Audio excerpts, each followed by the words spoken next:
What is up? Welcome to the NBA Rundown, brought to you courtesy of Run Pure Sports and Run Pure Bets. I'm your host, Astaire. You're joined today by Tyler Hicks and Glockoma. Glockoma coming in on relief. Usually we have AP here today. He had a lot going on, but we're definitely happy to have you as a guest. How have you been dealing with the wackiness that is the last week of the NBA regular season? Because I feel like it's like week 18 football, and I'll tell you what, I've been treading lightly.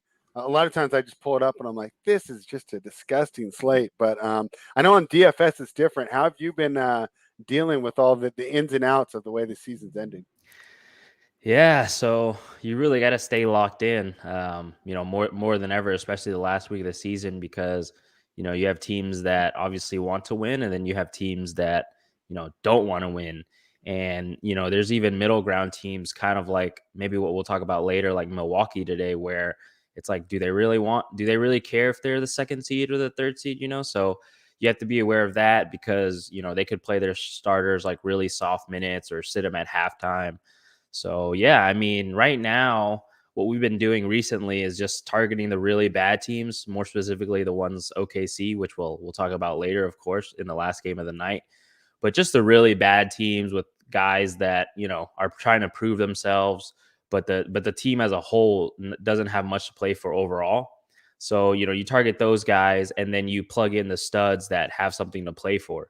So like one staple we've been doing. It didn't work out last night, but like a Jokic and Embiid build, plus a lot of the value from the teams that, don't have much to play for, but they're just a bunch of young guys trying to prove it. So like last night, it was like Taylor Horton Tucker plus like a Jokic and Embiid. Obviously, Embiid didn't play that well last night, but you get the general thought because that's late in the season. You're just trying to target which teams are trying to win, to improve their standings or improve their play-in standings, or target the young teams that just want to take a look at their guys and they're kind of resting their older guys. So yeah, you kind of just have to stay locked in for sure to the news. Tonight we have a late night hammer, which you know it, a lot of ownership is going to be on, but it's just a tasty game overall, which we'll touch on later. But yep, that's kind of how I'm approaching it. This last couple days of the season, you just got to stay locked into the news, starting lineups especially, and then go from there. All right, and we'll get into it a little bit because you said something interesting about the Bucks in the seating position, but that's the first game there, so we'll just table it for when the game has started. Tyler, what did you think of the NBA last night? Raptors got it done for me. Yeah, I mean, I didn't catch much of it. I did see they picked up the win because I was busy last night, but overall, it was a good night in the NBA. Yeah, okay. Well, you thought it was a good night. I just had the Raptors playing, That's and just, to be there was honest with you, that's just a guess spread. I was busy last night, didn't watch yeah, any of it. you're at work. Okay, well then let's just get straight into the games today, and we get to start by having that discussion about the 2 and 3 seed, as the Milwaukee Bucks are -5 in Detroit, taking on the Pistons, total of 228.5. The standings, right? I got to refresh them. A lot of times I read them from the day before. Refreshed. Milwaukee's in second place, 50 and 30 right now. Boston's 50 and 31. But boy, it really looks like Brooklyn's going to get that 7 and Chicago's sitting there in 6. How do you not want the 3 seed? I see Giannis on here as probable. Oh no, questionable. But it just seems like if you're going to tank it, why wouldn't you not sit all 3 of them? Right? Get Middleton and Holiday out of there. I'm surprised that they're not on the report. It looks like they're going to try their hardest tonight. Tyler, what do you expect from tonight's game between the Bucks and the Pistons? Yeah, I mean, I don't think Giannis plays. Maybe you catch another one of them guys late on the injury report, but it's a short number. I'm going to side with the Bucks here. There's no performance doubles out for them yet because of all this news, but I would target like a Drew Holiday 20 plus points, Chris Middleton 20 plus, just if those guys play. But other than that, nothing much in that game. And Glaucoma, yesterday I said on the show that I didn't want the Nets and the Bucks to play in the first round because I wanted to see more than one round of Kevin Durant. I like the Bucks in that series, but I would like that to kind of hold off. I would be happy if they fell to 3. I would love to see Celtics Nets in the first round. But they had an opportunity last night. They could have punted that game against Boston. They gave a great effort last night, came away with the win, did not cover the spread, but they got the win. Now they're in second. They have 2 games left. Boston only has one more game remaining here. So I don't know. First of all, tell me how you think Milwaukee would approach it, and then two, like, what do you think their best? If you were in charge of Milwaukee, how would you approach it? Yeah, so funny story. Yesterday, as a whole in DFS and RPS, we weren't really on that Milwaukee Boston game because we thought both teams are gonna, kind of take it easy and not really push. Like both teams don't really care what seed they are. At least that's what we thought. And then, obviously you get the full allotment of minutes from Jaylen Brown. Giannis played 38 minutes, and I think Jaylen Brown almost had a triple double. So yeah, obviously on the DFS side, it didn't go well. But just using the results of last night, what's interesting is like usually when I'm doing the playbook the night before, I generally like just write down the injury report onto the playbook, get like the general shell of it. And they actually had Drew Holiday and Chris Middleton and Giannis like all listed questionable. Like the whole team was listed questionable. And then the first injury report that came out today, it only listed Giannis on it. So I thought that was interesting because I kind of wrote the playbook little note that, I was expecting maybe mass rest for Milwaukee. But as of now, obviously only Giannis is questionable on it. If he's out, then usually Bobby Portis is the one that comes in and gets the big bump. Obviously, no one on Detroit can really match up with him, so he would be in play. And then on the Detroit side, it's kind of tough to try to determine what they've been doing because, last game, Cade Cunningham played a ton of minutes, Sadiq Bey played a ton of minutes, but just the game before that, they just played like 7 minutes and 6 minutes, like their first rotation. And then Dwayne Casey pulled them out and was like, all right, we're going to take a look at our young guys. So from that aspect, there's definitely risk in rostering, some of the Detroit side. But on a chalky slate like this, where the path is somewhat clear, if you can lock in a few early pieces, that could be huge for your lineup construction and make you different automatically. Because I assume most, like if Giannis is out, we'll maybe just lock in like one Middleton, one Middleton, or a Portis piece, right? And then not really want to run it back with a Detroit piece. And running it back with a Detroit piece with someone like Cade Cunningham, his upside, that could be huge to kick off your slate and then maybe just fill in the rest of your value lineup with the value later. So that's kind of what I'm thinking. We definitely need Giannis news, but I think Portis gets a bump. Drew Holiday obviously gets a big bump. Chris Middleton. But like I said, the motives have to be questioned here. And obviously, we don't know what they're thinking. Like, obviously, we thought last night that they kind of would have punted it, but maybe they punt this game and not really make their main guys go major minutes. Yeah, it'd be really interesting to see how it turns out. But with so much uncertainty in the air, I'm fine staying away from this from a gambling perspective. Even on those player performance doubles, Tyler, I'm a little worried. How much do they want this game? I mean, yeah. If me, I really want that 3 seed, right? And maybe Chicago's tired of the disrespect, but hey, there's a reason why we all think that the 3 seed is the best place to be in the Eastern Conference right now. Let's go to a completely meaningless game, Tyler, and I'm going to love to see how you approach this one because these one, I mean, at least it's 2 meaningless games playing against each other, but these guys have the same record. They're both 35 and 45. It's the New York Knicks in Washington taking on the Wizards. Wizards +4 at home. Total 224 +147 for the Wizards on the money line. Mitchell Robinson out, Nerlens Noel out, Kyle Kuzma out, Porzingis out, and KCP out. So the Wizards are definitely, taking the cautious approach here. I don't see a way to get involved in this game. I could see both teams trying to lose. I mean, you would think that for the draft position, right, they would rather lose than win. I don't think Thibodeau is built like that. And I don't know how it's Bickerstaff out there in Washington, right? I don't know how he's going to approach this. What do you think? We the People's got the winner in the chat already. RJ Barrett, 25 plus and so win. So you think the Knicks win because Thibodeau's just going to go for it? Yeah, he's just going to go for it. They got the best player on the floor. Barrett's going to put up 25 to 30 here. So that's my way of backing him. You're getting 2 to 1. Okay. Like I wouldn't trust a guy like Jericho Sims. I'm not betting any performance doubles on him. I'm not trusting Obi Toppin either, so it's RJ Barrett or bust for me in this game. Yeah. Glockoma, what do you think about this game? How do you approach it? How do you think the teams approach it? And I know that we can't cross games off until we've done the research, but maybe cross it off? I don't know, actually, if you can cross this one off. Like, this game is pretty simple for me because I think both teams are actually trying to win, even though they have nothing to play for.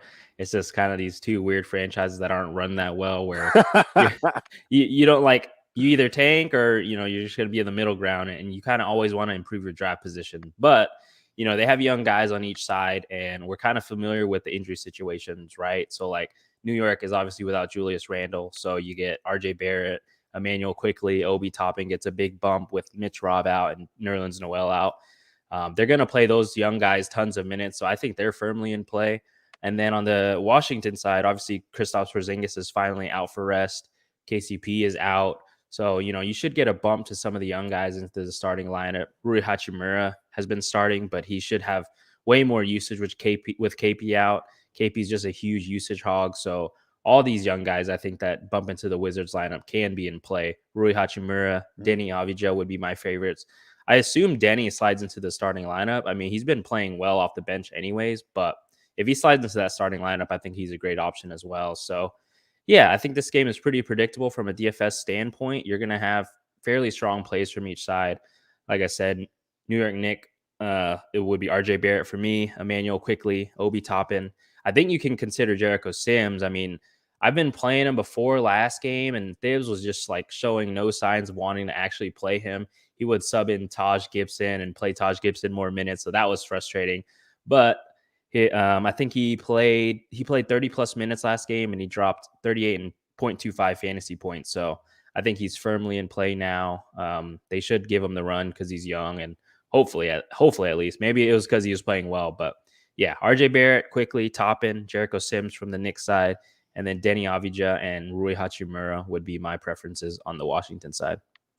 And then also one guy I forgot to mention, Daniel Gafford. He might slide into the starting lineup. Him or Thomas Bryant could be a viable value play as well. Just keep an eye out on that starting lineup because, whoever starts in place of KP, obviously would get a big bump. Okay. All right. We'll keep an eye on that. And that kind of answers. Well, he didn't have a question, but he said Thomas Bryant's going to be some good value too. So, but you addressed that. And I'm fine just moving on from that game. The Houston Rockets plus 11.5 in Toronto taking on the Raptors.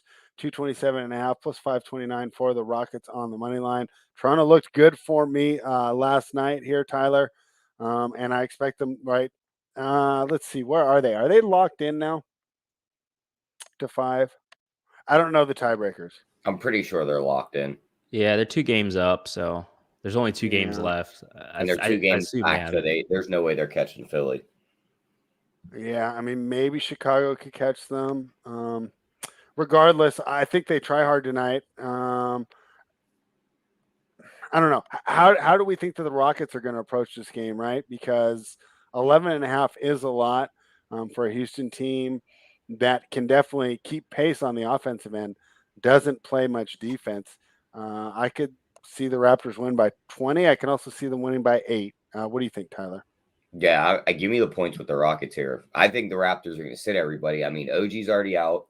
Right, but he sat last night in a must-win. Bonga, Yuta, all questionable. I don't think you get any of those guys tonight. They don't need this game for anything. They can't move in the standings. So give me the 12 with Houston. And Jalen Green's points props at 24.5. I'll take that over on that. I like that bet better than give me the 30-plus points also at plus 260. For Jalen? Yeah, I think Jalen is the best way to approach this game. What do you think, Glock? Yeah, I mean, I think Jalen or KPJ on the Houston side and Alperen Sengun, I think those young guys, like, no matter what the game script is, Houston has shown that they just want to play these guys and see what they got, let them develop late in the season. So I think those guys on Houston, would be in play for me as one-offs.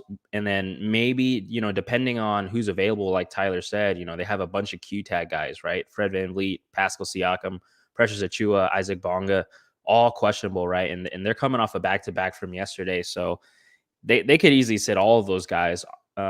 So, if they do, I think Chris Boucher then gets a boost. I think he gets a boost regardless of like Precious misses. But if Precious and Pascal miss, surely he's starting and he would be a strong, option we need to consider tonight.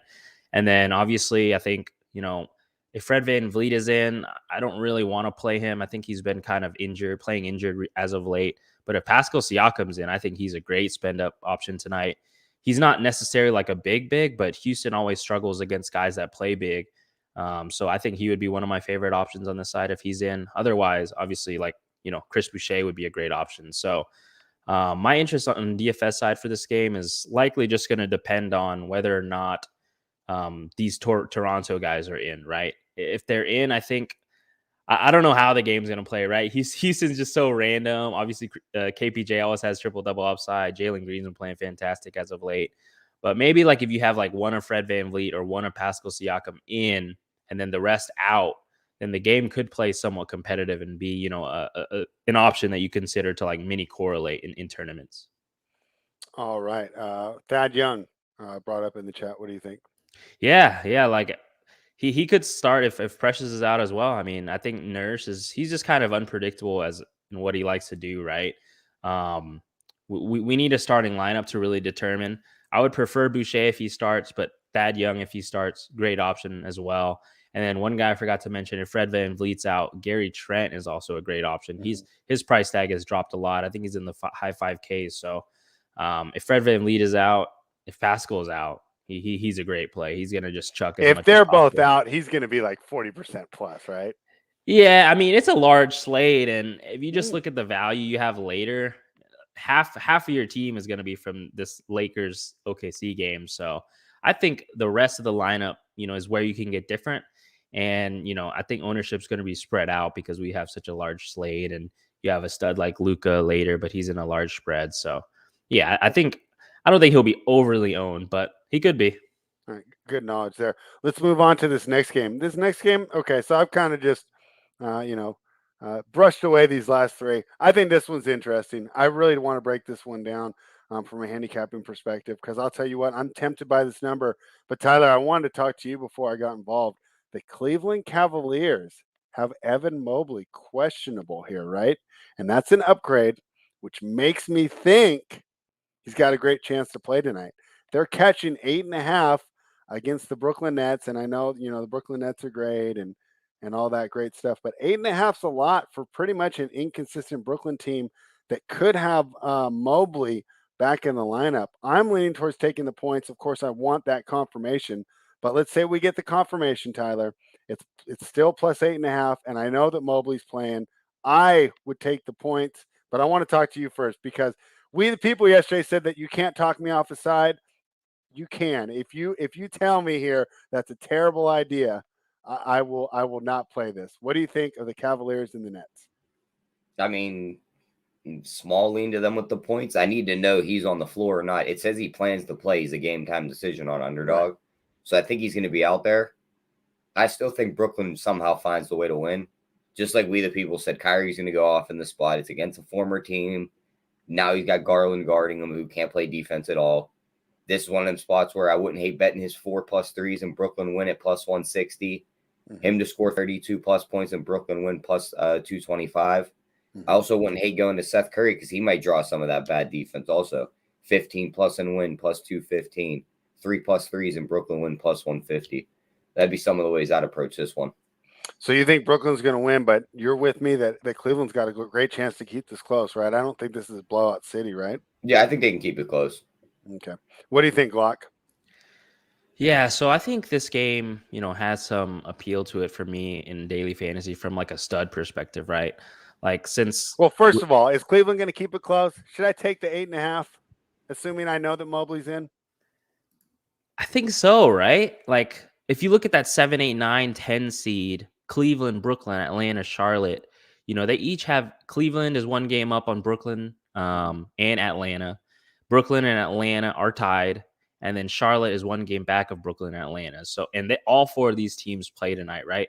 So I think you're going to get the best performance from all those four teams. I think this is going to be a competitive one. I do think the line is wide. If I were to pick a side, I think it would be Cleveland's, honestly. Okay.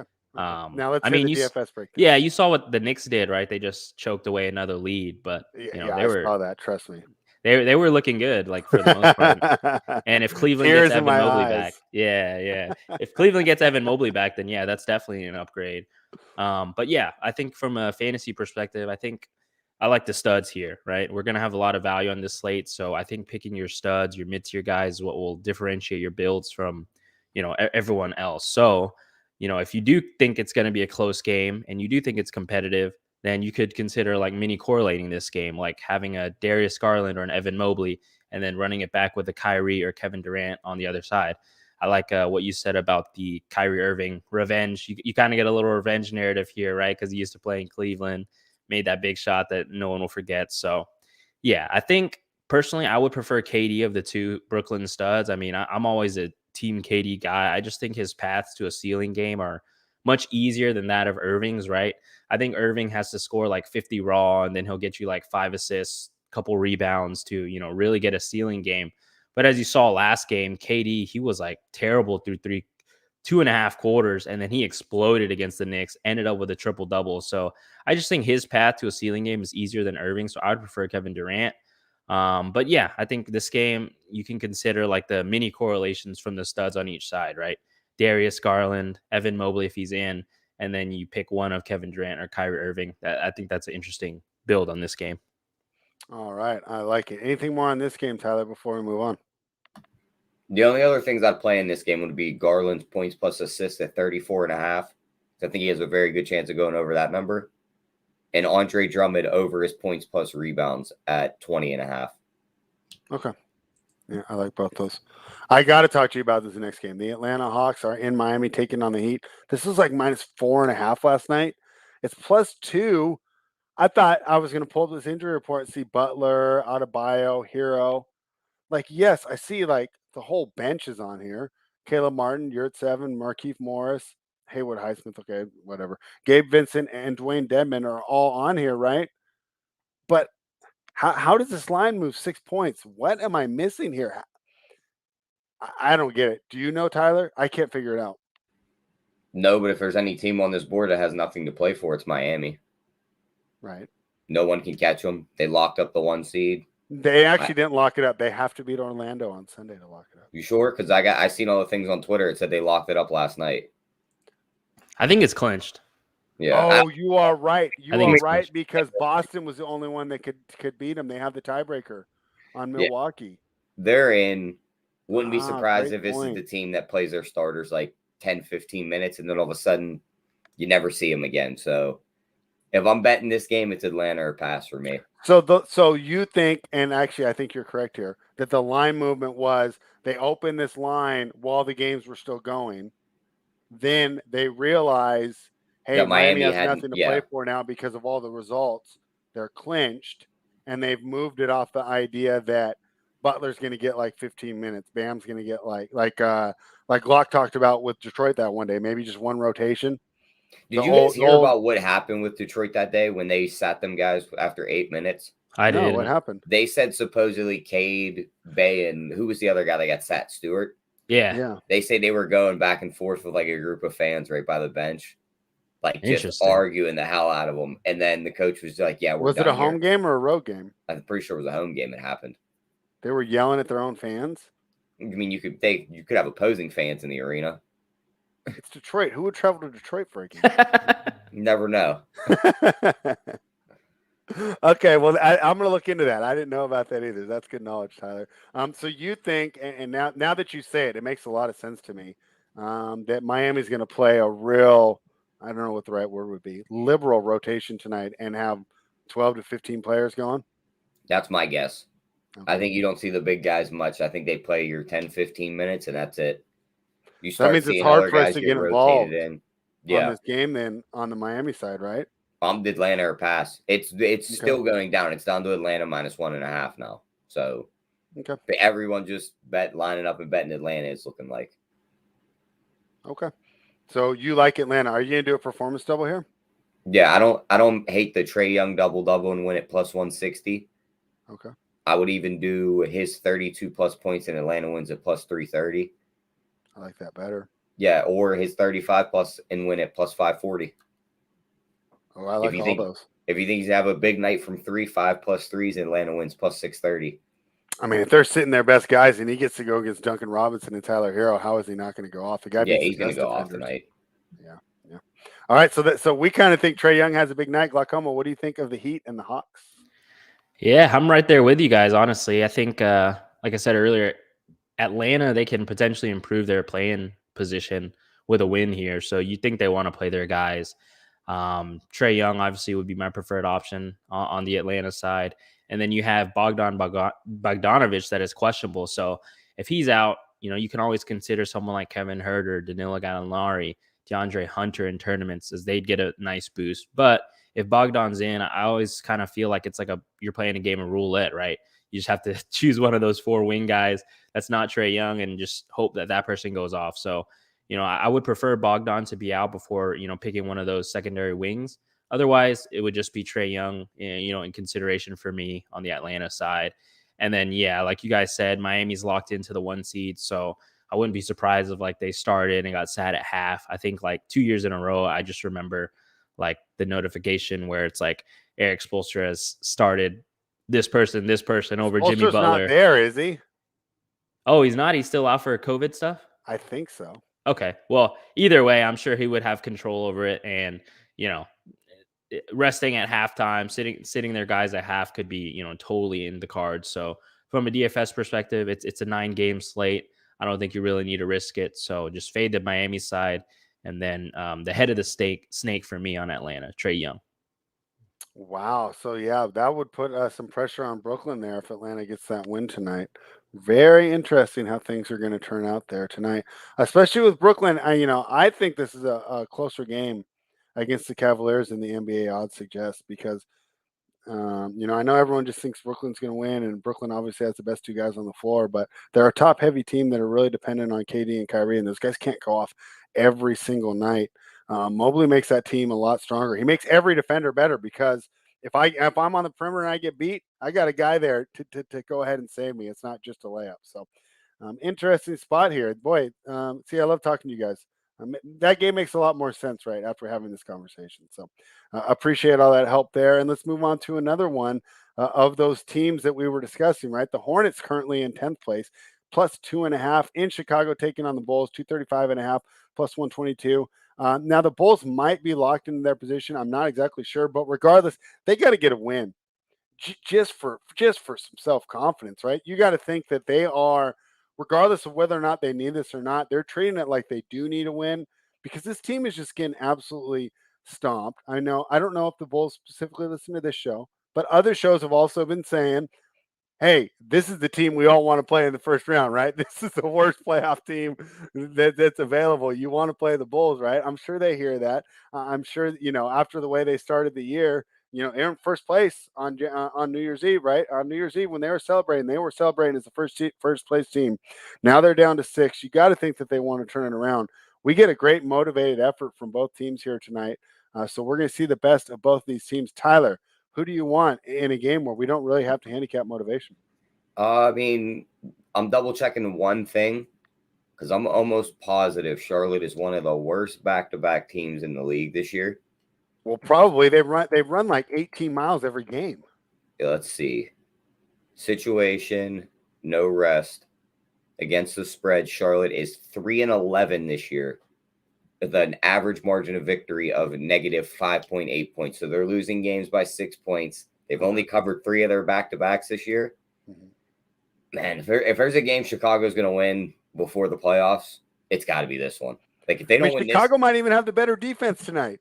Not the hottest take of them all because probably not that crazy of a sounding thing. If they don't win this game, I don't know who they finish up the season with, but I think this is their last chance to pick up a win. If they don't win this, they're not winning again until next year. Who, the Bulls? Yeah. They're going to get swept in the first round. All right, I'm going to Sunday. The Bulls play the Timberwolves, but we'll see if they need it. I don't think they're winning that one. But I don't know if the Timberwolves are going to need the game. Yeah, that is true. And the Hornets on Sunday play. Where's the Hornets? Yeah, the Timberwolves definitely don't need that game. I think they're locked in a 7 for sure. Are the Hornets one of the few teams that are off on Sunday? Might be. Do the Hornets finish their season tomorrow? Yeah, they might run it back. If they play tomorrow, it'd be their last game. No, they don't. No, they have to play Sunday because if they play tomorrow, that'd be 3. Yeah, I thought every single team in the league they play the Wizards. Oh, they play the Wizards. No wonder I skipped over it. My brain just automatically knows that the Wizards are completely irrelevant. Okay, so you like Chicago here. And, we love to fade Chicago. But remember all those stats that we read? Those are always against top teams, right? Yeah, this isn't a top 4 team. teams, right? Yeah. And this Hornets team, they can score, but they can't defend. These are almost like carbon copies of each other, and teams that can just get out there and they can beat anybody because of how much they can score, but they really can't get stops when they need to. So, Glaucoma, when I say that, you have to be interested from a DFS side, right? I mean, what's our total again? Let me get that total again, 235.5. And yes, it is the highest total on the board. What are your thoughts? Yeah, high total, one of the closest spreads of the night, and I think both teams, they basically have something to play for. So, like I said with that Brooklyn Cleveland game, you can consider some mini correlations here. I think on the Charlotte side, my favorite would be LaMelo Ball. I think he's really found his groove as of late. I think he's posted 50 plus fantasy point performances in 5 out of his last 8 games. And, the coach seems to be letting him run because he's playing well, right? So he would be my preferred target on the Charlotte side.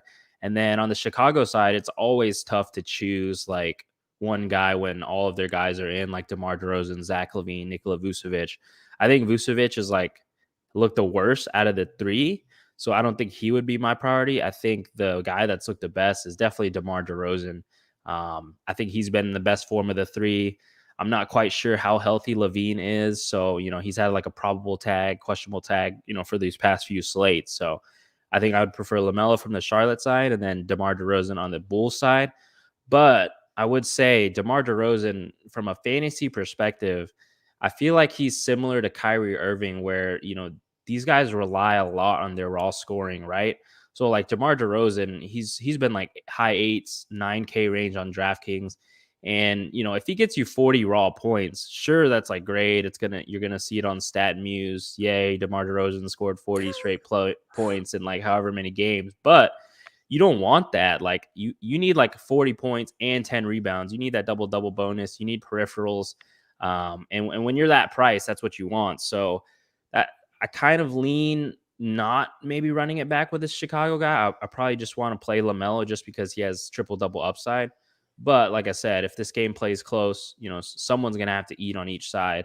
And I think I would pick LaMelo and then DDR from the Chicago side. Just keep in mind, like, he could get you 30 raw and then just end up with like 35 fantasy points. And that won't be enough at his price tag. So how expensive is Vooch in this spot? He's 7-7, I think. But he's played horribly. Like if you look at his log, he's 7-8. Isn't this the ultimate get right spot though? Yeah, but it I was is. getting ready to say he blasts this team every time he plays them. And his last matchup with them, 18-6-8. Yeah, and he's had 3 straight tough matchups, right? Boston, Milwaukee, Miami. And in Boston and Milwaukee, they got blown out. So he only played 25 and 26 minutes. So at 7-8, he's interesting. Definitely. I do like to target bigs against Charlotte. So I think I would prefer him over LaVine for sure. So I guess it would go DDR and then Vooch and then LaVine. But one thing we should keep in mind, Alex Caruso is questionable. So if he were to miss, you'd get maybe someone like Ayo Dosunmu, Kobe White into the starting lineup, and they would also become viable value plays. So just keep that in mind. I think this game, you might want a piece or two just for fantasy purposes. All right, couple points on stuff you said. I think this is a good night for DeRozan to get raw points. This is a great matchup for him, an absolutely great matchup. I think he's going to be comfortable seeing the hoop. He's going to get a lot of space on that mid-range jumper, and unless he just comes out and has a bad game, I think he gets there for you tonight. As far as the raw points, you make a good point on the fantasy, though. I can't necessarily speculate that he'll get a lot of assists and rebounds. You mentioned LaVine. LaVine's hurt. He's not 100%. I don't want to guarantee, but I will be very surprised if he does not have surgery the day after his season ends. And Tyler thinks the season's going to end in this week. So he thinks it's going to be pretty soon. But there's plays, man. He'll make a big play, and you can see him like limping. Like he'll explode past this guy and get a layup, and he doesn't look 100% going back down the court. He's definitely playing through it. Give him credit for his toughness. Hopefully the doctors have told him, hey, this isn't long-term. It's just going to hurt, but, you're still going to be great after we get you under the knife. But yeah, he's not 100%. So as much as I want to talk, because I love my defense, right, about Lonzo Ball being out of the lineup and that hurting their point of attack defense, which allows their opponents to get in the sets. The fact that LaVine isn't that same explosive scorer to pair with DeMar DeRozan we saw at the beginning of the year, I think that's been the other half of the equation to the Bulls' decline. So, really feel bad for him because this is their first year under the spotlight, and we're not seeing the same guy that we saw at the beginning of the year and last season in Zach LaVine. So let's hope he comes back 100% because when he's on, one of the most exciting players in the game. Tyler, anything more on that one? Are you ready to move on? No, the only other thing in that game is Vucevic's points plus rebounds is set at 29.5. I'm going to be all over that. Okay. I like that one too. I agree with you there. All right. Glock, let's get into your favorite team. And boy, this is not a close spread here, Glockoma. Minus 3,000 on the money line for the Dallas Mavericks tonight. They're laying 20 points on a total of 221. The Blazers are the tank-tastic team of the year. They put, boy, if we gave an award for tanking, I mean, they have definitely tanked the hardest. And it shows in the spread because even at plus 20, right? Normally, I like to gobble up these points. I'm going to grab, I love taking these huge spreads, right? We had the Rockets plus 17 on Tuesday. It was Tuesday that we had that game, right? And we were loving that spot. We're getting 17 points. This is great. I'm not touching this game. So this is a great opportunity, right? We all think Dallas is going to win. We could say lay it or don't play it. But, hey, talk to me about how the feeling is around the Dallas Mavericks right now, because I'm pretty sure they're going to win tonight. Yeah, I mean, I think, the Mavs, they still have something to play for. They have an outside shot at that, 3 seed. It's better than outside. I'd say it's a pretty good shot.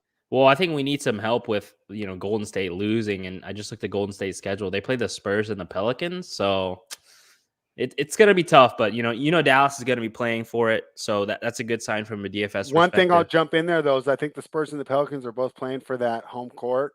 So they're going to be playing motivated teams at least. They don't get a Rockets or a Pistons or a Trailblazers. That's good. Yeah, that's perfect for, a team like my Mavs. So, yeah, I mean, since they are playing for something, obviously, you have in consideration one of the best stud spends on the slate, Luka Doncic, right? Just the question is, do you think he gets his full allotment of minutes? Do you think he can crush his tag in 3 quarters, which he's done very well in the past before? I do think like when Luka is on, you don't really see like fourth quarter bursts from him. You see the early burst, right? Because he usually plays the entire first quarter. He plays the entire third quarter. So he could easily crush his tag in 3 quarters against a Portland team that, doesn't play any defense at all. And I do think some of the Q tag guys on the Portland side could help make it, oh wait, actually they just got ruled out. Josh Hart out. Trent and Watford out, Chris Dunn out, Justice Winslow. All right. Like I said, they've committed to this tank. I mean, yeah, Philadelphia 76ers hinky era level tanking. And you got to credit it because I think if you're not contending, like you never really want to be one of those teams that it's like always the 8 seed and 7 seed. And now you have the play-in seed, which is like you don't want to be one of those teams because you don't get a draft pick that can substantially change your team, right? I think you really need to either be really good or really bad. Like if I was running a team, it's tough to be in that middle ground because, I experienced it for myself. Like at the end of Dirk Nowitzki's years, we were the 7th and 8th seed like every single year in the playoffs. And we just couldn't get better because you're drafting like late in the first round, right? And it's hard to find talent the deeper you get into the draft. So I think they're doing a great job. Portland's doing a great job of tanking. OKC is. It's just the teams like the Knicks and the Wizards. Like, what are you guys doing? Like, you're not making the playoffs, and then you're trying to like win games at the end of the year, and you can't improve your team. But yeah, sorry, I just got off on a tangent. But yeah, no, dude, that's all we have to say as Sacramento Kings fans every single day. Like you just encapsulated every gym conversation we have when we're talking about the Kings. Yeah. So yeah, you have teams like that don't know what they're doing, and the teams that do know what they're doing. So here, I think it's pretty easy for me. Only guy in consideration is Luka Doncic. Obviously we have a lot of value, so he could be like your lone stud spend up, and then you just fill in the rest of there. I think that will be the common route. It's just how you decide to get different. But yeah, easy game for me. Luka Doncic or nothing. Portland, they're just going to run out random guys for 25 minutes each and then, go from there. And then, it's always hard to choose between Brunson and Dinwiddie. I'd rather just take the head of the snake, Luka. Hope that he can crush in his short time, hopefully. And we're going to get into more of this next Friday when we do our playoff preview. But as a Mavs fan, would you rather face the Jazz or the Nuggets in the first round? I'd rather have the Jazz. Yeah, I think so too. They're in the worst. They're in bad form, but I mean, Denver's not in that bad form either. I do think like if we do play Denver, Like Jason Kidd loves taking away the best weapon. We're gonna double Jokic and make someone else beat us.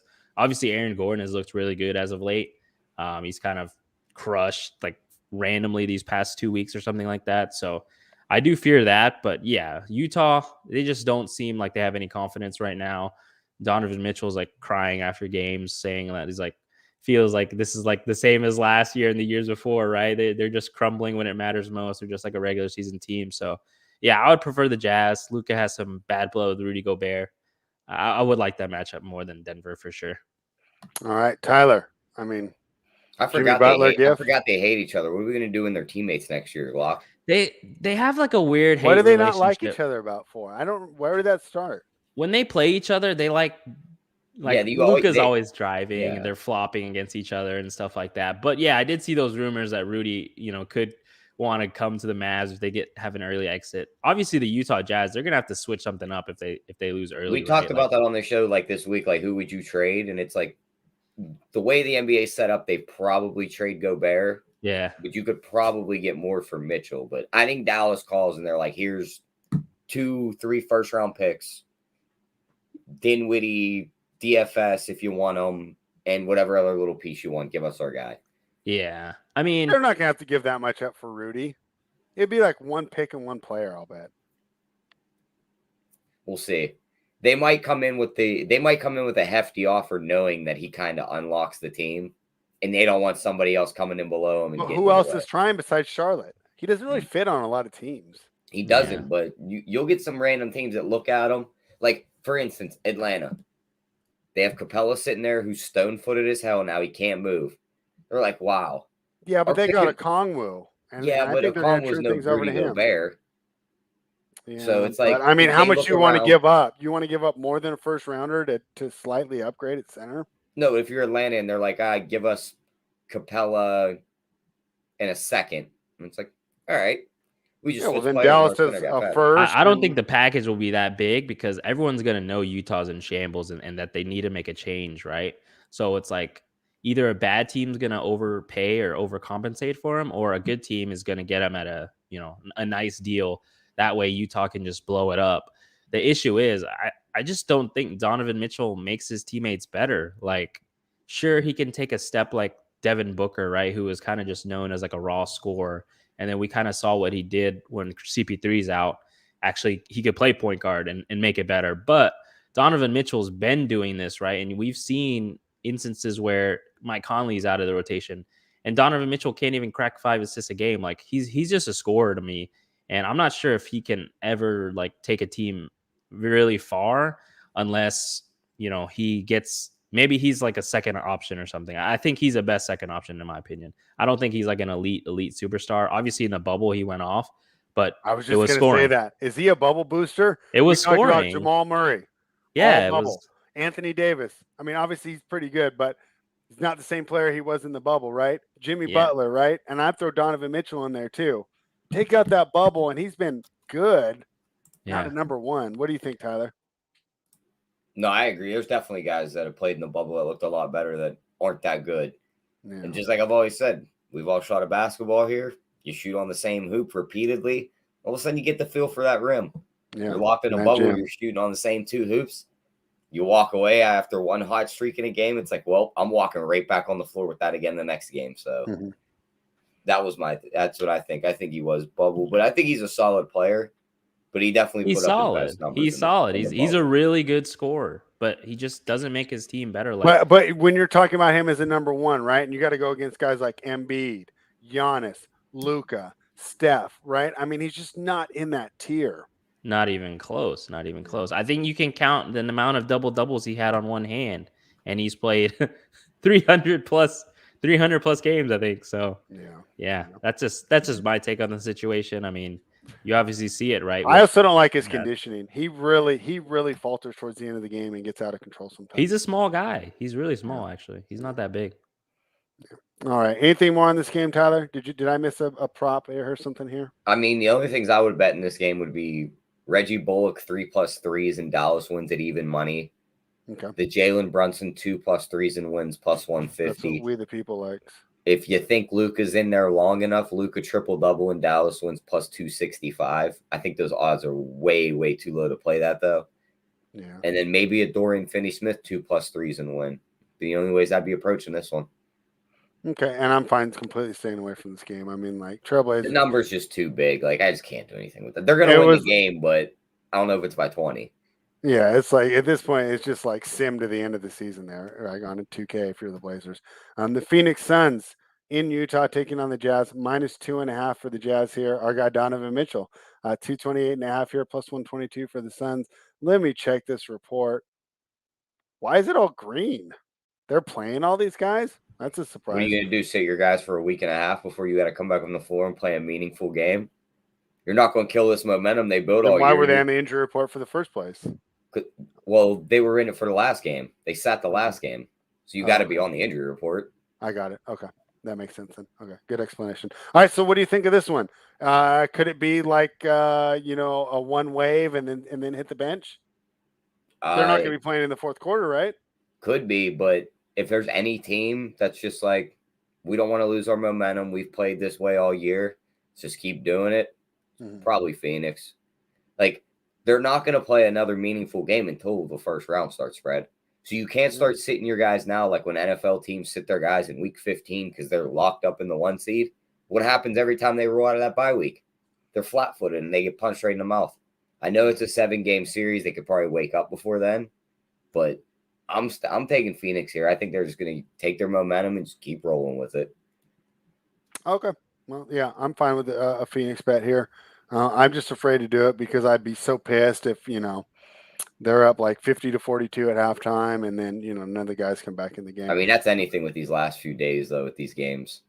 Yeah, and so we're kind of giving everyone full disclosure that's watching, right? We're not, a couple weeks ago, we were strong on like a lot of games, going back and forth, arguing, really planting our flags on our takes. I feel like there's a lot of uncertainty today, but we're going over the games and giving you all of our best thoughts, brought to you by runpuresports.com, promo code Masters50. Glockoma, what do you think of the Suns and the Jazz? Yeah, so close spread, somewhat high total. This reminds me of yesterday's game, Milwaukee-Boston, right, where you have two teams. I mean, Utah has something to play for somewhat, right? They are half a game up on Denver. So obviously if they lose, they'd be tied with Denver. So they do have something to play for. So yeah, I just went on a whole rant about trashing on Donovan Mitchell. But, in a close game, he's obviously the head of the snake for Utah. He'd be in play for tournaments. And like I said, he's 8-5 on DraftKings, right? And when I talk about a pure score, you're putting him in the bucket of like DeMar DeRozan, right? He's been at this tag, and you do not want the past 4 games. He's had 33 points, real life, 29, 26, and 20. And that equates to 40.75 fantasy points, 39.75, 44.25, and 43.5. You do not want that at an 8K plus player. You want 50 plus, right? And if he could just bump his assists up, his rebounds up, he would get there, but he's just not getting there. So, and against a tough Phoenix defense, I kind of lean fading this game overall. Like you said, this game features, a clean bill of health for both teams. Phoenix has nothing to play for. It would be super surprising to see them get, their full allotment of minutes. But like I said, this game does remind me of last night's game with Milwaukee-Boston, where it could be kind of somewhat a playoff tune-up, right? Where it could just be back and forth, Devin Booker versus Donovan Mitchell, Chris Paul versus Donovan Mitchell. So it's kind of a tough game to attack for me. I think I lean fading it. In the playbook, we have like ratings of games where we'll rate it from elite, solid, fine, and a fade. And elite would basically mean like, you could game stack the game where there's elite plays a target. Solid rating means that a mini stack is in play, maybe 2 to 4 pieces. Fine is like one or 2 pieces, one off spot, and then fade is like not interested in any pieces. And I was close to name this game as a fade, but I ultimately ended up as fine rating and saying like, okay, maybe you can get 1 or 2 pieces here, but definitely risk involved. But it could pay off like last night, right? If you play Jaylen Brown and like a Giannis, is much better than playing someone like Embiid, who you thought, could crush in an easy matchup. So that's kind of where I'm at in this game. Just pick the stars from each side. None of the secondary guys. And Glock, you want to know how Donovan Mitchell could get some more fantasy points? Maybe just maybe, when they run the point guard center pick and roll, and Rudy Gobert Has switches to Gobert. onto the point guard, and he's 7 foot, and the guy's guarding him is 6 foot. Maybe just pass it to him. And Just a couple times. And he's got him sealed off in the restricted area, so all he's got to do is turn around and go like this and just lay it in. Yeah, I mean, there's something going on there. I mean, I don't think they like each other anyways. Oh, they don't like each other at all. But Donovan Mitchell's not a pass-first guy. Like, he just doesn't have it in his arsenal, I believe. So, yeah. All right, well, that was just my little – I don't even know if that was a hot take, but a fun take there. Let's move on to the last game of the night, Tyler, and I think that Glockoma is going to really take over on this game because I have no interest at all in this game from a betting perspective. The Oklahoma City Thunder are +5 in Los Angeles, taking on the Lakers. LeBron James is shut down for the season. No AD tonight, no Russ tonight, no Carmelo. Ooh. And I see that Poku, Aaron Wiggins, and Theo Maledon are all doubtful. They probably won't play either. They're trying to lose, and they're like, look at what the Lakers are doing. This is going to be hard for us to lose this one. So I don't want to get involved. Both these teams want to lose, but the players are going to want to win, right? But the front offices want to lose. It's a total crumple game for me. What do you think, Tyler? You can kick it over to me, and we're going to transition right to the DFS breakdown. Because for DFS, this is the hammer. So Glockoma, take it away. Yeah, so this game is the elite tag on the playbook for me. Obviously, you have Pokuševski, Wiggins, Theo Maledon doubtful. They haven't played these last few games. So, obviously on the OKC side, whoever starts just becomes an elite play. They've been running like 7-man rotations essentially and playing these guys that they're signing off the street for like 40 plus minutes in a game, which is incredible for a DFS perspective. And they could sign like Joe Schmo, which it feels like they have been doing. And they just play so much that they're going to fall into stats just because they're on the floor, right? So, you have guys like Isaiah Roby, who it feels like they just want to take a look at. If he's starting, he's a great play. Jalen Horde has been playing incredible for them. I think he's my favorite play from the OKC side, and he's only 5,600 on DK and then 6K on FanDuel. Very cheap for a guy that's, has 20 and 20 upside. Xavier Simpson has been starting for them at point guard. He's been playing great, only 3.9 still. DraftKings is really just not pricing these guys up. And then the last guy that started was Georgios Kalazakis, I think is how you say his name. He's probably the worst out of the 5. But then again, he's super cheap. You can plug him in anywhere. I think anyone that's starting for OKC is firmly in play and would be a very strong option tonight. And then obviously on the Lakers side, you have all the big dogs doubtful or out, right? So like last night, THT, very strong play. DraftKings was kind enough to give us a discount after last night's performance. So he's down to 3,800 instead of like the 4.3 that he was yesterday. So he'll be even chalkier. I think he's going to be the chalkiest player on the slate for sure. But rightfully so. Both these teams don't play any defense. And then Malik Monk would be my second favorite guy on the Lakers. It seems like they're going to get a look at him, and he's going to play no matter, what the script is of the game. So THT and Malik Monk would be strong considerations for me. And then you can run it back with anyone from the OKC side. Like, I think over half my lineup will have, pieces from this game. And then one thing I think we should keep an eye out on for is if Dwight Howard gets to start again. I was really confused to see him start last night. I thought they would just give Wenyen Gabriel some run, and they obviously didn't, right? And Dwight Howard crushed in his short time. So if he starts, I think Dwight Howard would be in play. Otherwise, I would expect Wenyen Gabriel to slide into the starting lineup, and then he would get a boost. I think they just signed him to a real contract today. So, if you want a narrative there, he didn't look too good last night, but I think tonight could be a nice flop lag spot for him. And then the secondary guys like Austin Reeves and Stanley Johnson, they're fine as well.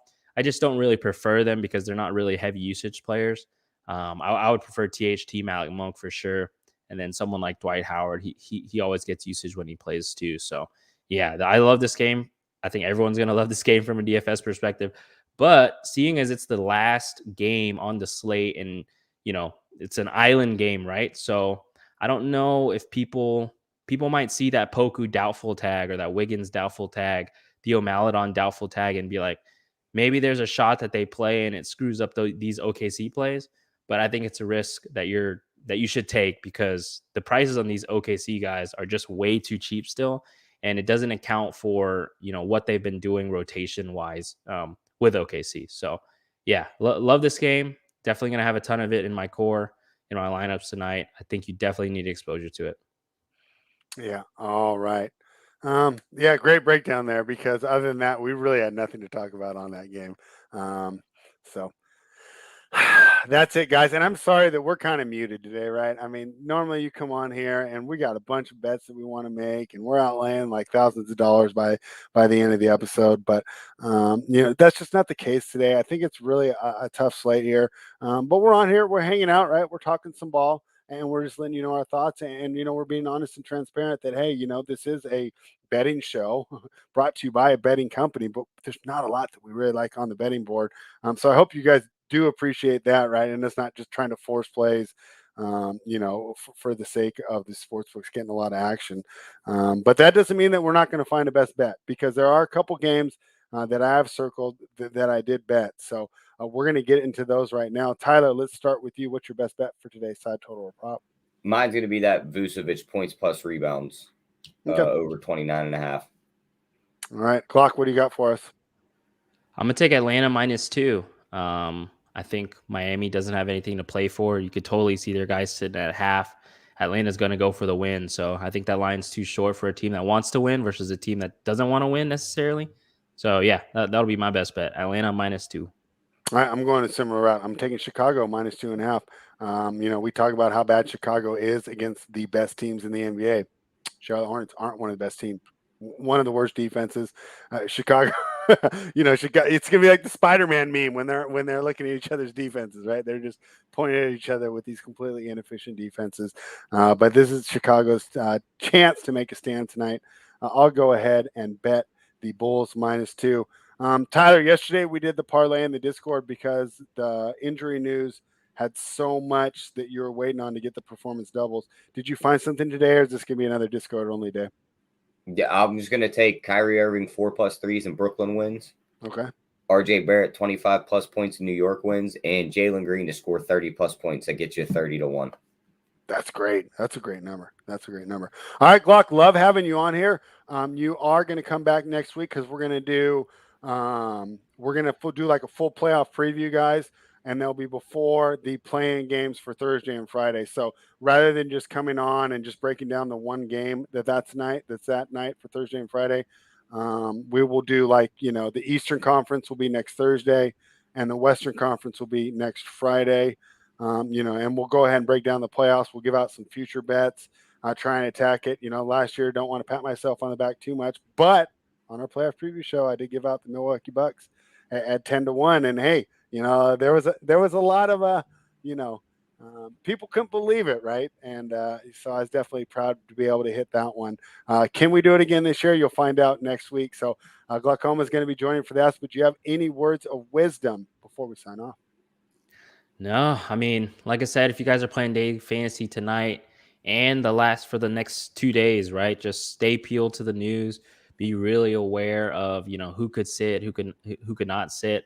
And yeah, that's the key to winning, right? You got to figure out what teams want to win, which teams don't want to win, and then you got to keep an eye on starting lineups to, figure out what plays are viable, right? Because even though a player is, quote unquote available, might not mean that they're actually going to play, in a game where, that doesn't matter to them. So yeah, I mean, just stay attention to the news and wait on it, like we always like to say.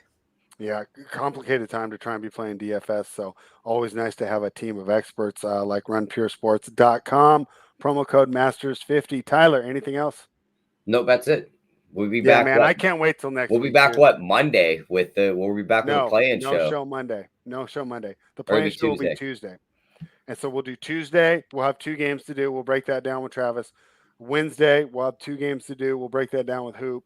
And then we'll do Eastern Conference preview Thursday, Western Conference preview on Friday. So we'll be looking forward to that, guys. And I know we were pretty chill today, right? It was like a nice, relaxed atmosphere. Won't be that way next week. You'll be getting us fired up, having the hot takes, and really, ready to plant some flags and make some bets and win some money. So thank you, everybody, for joining us. Like the video, subscribe to the channel.